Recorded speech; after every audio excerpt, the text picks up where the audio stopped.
get to today's conversation, Prof. And let me begin from this point here. What is it that you have against cabinet secretaries who are appearing in Parliament to answer questions?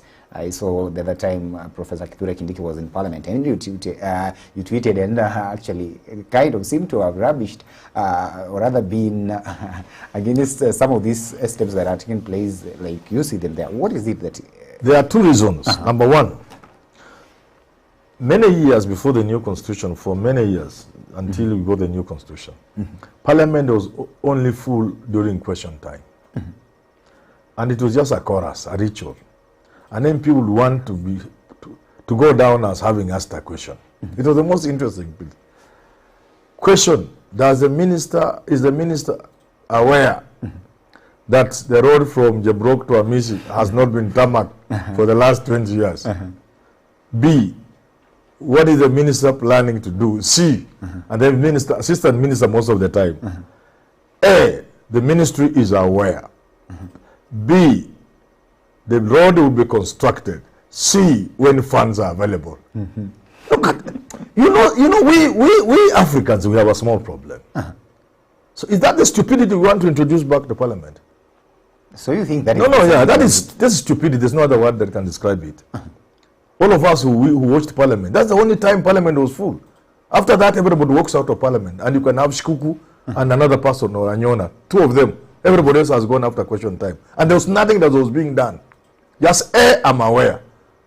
B, when the funds become available, then he sits down. Another one. That is the stupidity we want to celebrate by introducing ministers to Parliament. Number two, my reading of the Constitution tells me this is a presidential system. And a presidential system is not a parliamentary system. What is the minister going to answer in Parliament? Under what arrangement?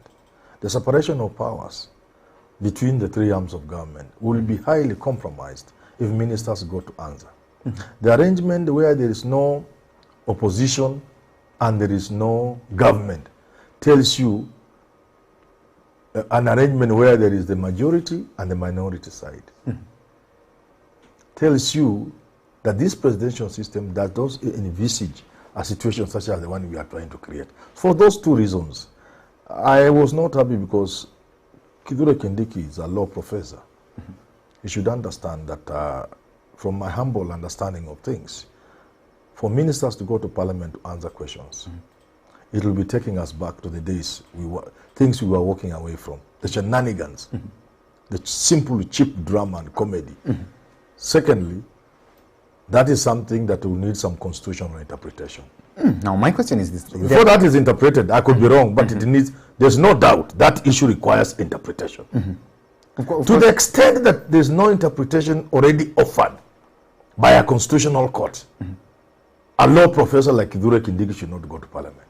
I would understand when these other small fellows who didn't go to school well or who are not lawyers, they can go, but not Kindiki. But of course, we understand the fact that the standing orders do not actually allow them to go therein. But these are statements that were made by the president, and he said that they would even go as far as amending those standing orders to ensure that so that they can actually accommodate the cabinet secretaries in there to answer questions that are actually pertinent to the ministries that they lead in this country. So therefore, my question is this: if at all you are against okay, I've understood you and all that you said, but now if there are certain pressing issues that need to be addressed, and the parliamentarians need to ask this directly to whoever is in charge of that particular ministry, how then do we go about this without interfering or without going against just how much can you give on the floor of the House? How much can you address an issue on the floor? This Kindiki is a professor. How much can you solve apart from reading what you have brought? Does that solve a problem? That's just reading because you can only read what you have brought, the answers. Written to you by other people. Those are the things I'm saying. If we want to continue being stupid people, until we bring this country to a standstill because of stupidity, let's go on. I'm almost giving up now. Because a minister simply goes to answer things written by boys in the ministry. Some of them are reading them. I've had ministers who are friends. We are with them in the car, we are rushing to Parliament. They are trying to go through what boys have written. Some of them with a lot of contradictions. Is that what somebody like Kindiki wants to take to Parliament? You are going to read a statement. You are not going to engage on an issue. Already Parliament has committees something ought to be engaged, canvassed at committee level, complete with research teams of parliament, working with experts from ministries to arrive at an issue, address that issue. Going to read something written for you by boys from your ministry, that's going forward. Is that taking the country forward? That's not taking the country forward. I don't mind these other riffraff ministers. I mean, they are our friends, they are good people. But they are not where Kindiki belongs. Kindiki is someone who has gone to school. He should help this country move forward, not return it backwards. The speaker of the former speaker of the National Assembly right now definitely is the Attorney General, and definitely is well versed in matters law and is aware of all these things here. Don't you think that it would be prudent of him to perhaps advise the president and say that perhaps this is not the right way to go, we should not be allowing this? He's the one, that one doesn't know any law. If what he has done in the past, he's the one who advised the president that you can pay CDF despite Supreme Court ruling otherwise. So what kind of lawyer is that? He's not a jurist, he's not a lawyer. He's just a good man, he's a friend of mine. He has a good job, with a car, with a nice number plate, with a nice perks. Good Attorney General. But he cannot be said to be anybody who can advise anybody. He's the one who said CDF can be paid.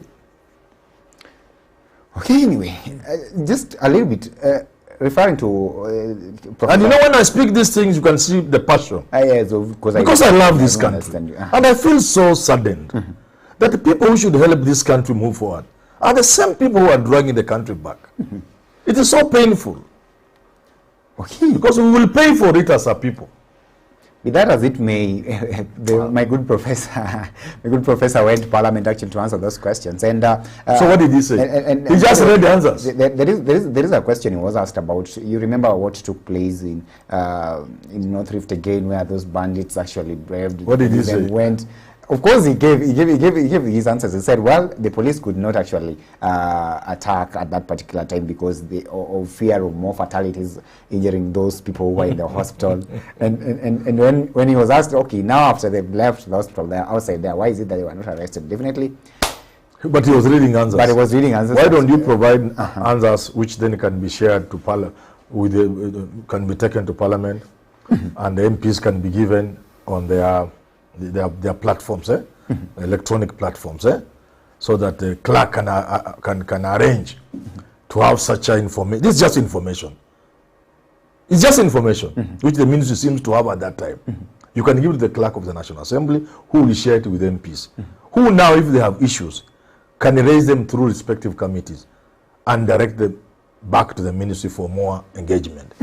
You know, we must move forward as a country. I mean, there's a problem that needs to be addressed. But this also begs another question, Prof. If at all whatever took place in Iten, that particular hospital where bandits could actually go and rescue one of their own, yes. Well, the hospital was being guarded. In fact, the patient was being guarded by 8 police officers.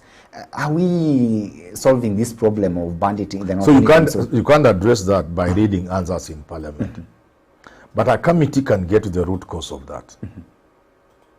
Because a parliamentary committee has a backing, is resourced, has the backing of a complete research department. You see? And now working with the experts in the interior and the other interested parties can address that issue conclusively. You see, a committee, conclusively, because it is resourced. And it will take time on the issue. But a minister working with answers written by boys and girls from Harambee House, some of them who can't even distinguish the right hand from the left hand, who don't know anything about what's happening in the...